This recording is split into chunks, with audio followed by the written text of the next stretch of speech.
For today's video ay gagawa naman tayo ng isang napakasarap na merienda na sigurado ako magugustuhan ng inyong mga kids.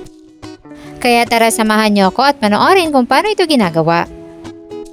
Gagamit tayo dito ng tasty bread or loaf bread na ipa-flatten natin. Nasa 12 pieces yung ginamit ko dito.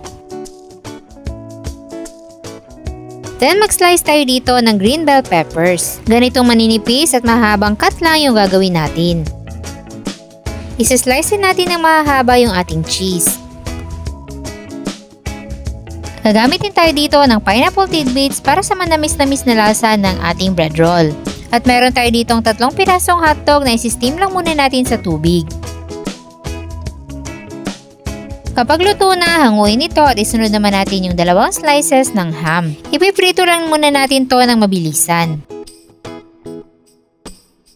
Kapag luto na, itabi lang muna at hahatiin lang natin sa 4 yung hotdogs.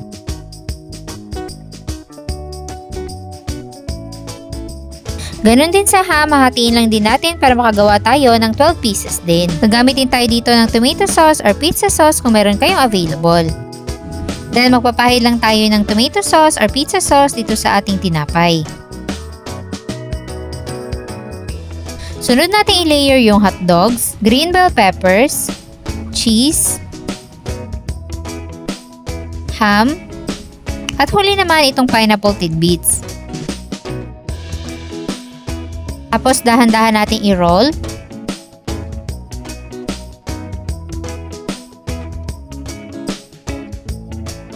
At para mas secure, lalagyan natin ng toothpick yung magkabilang dulo. Ganun lang din yung gagawin natin sa iba pang tinapay at kapag tapos ng ma-roll lahat, magka-crack na tayo ng 2 egg sa isang bowl. Beat lang natin saglit.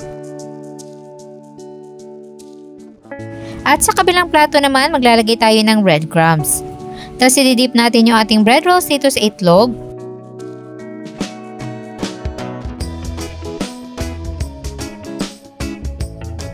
Then, i-coat na natin yan ng breadcrumbs.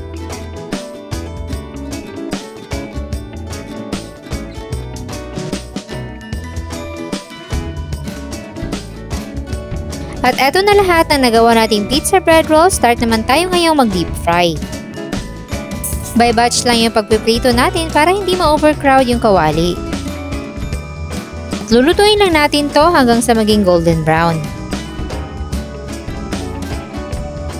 Kapag ganitong golden brown na, pwede na natin yung hanguin at i-drain lang muna sa paper towels para matanggal yung excess oil.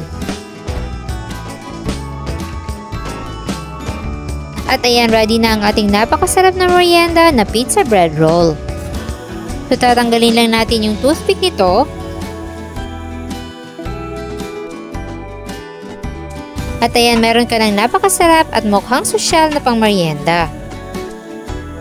Kaya paminsan-minsan, gawan din natin ng extra special na merienda ang ating family. Pwede mo nitong gawing pika-pika sa mga okasyon o dalhin sa mga gatherings.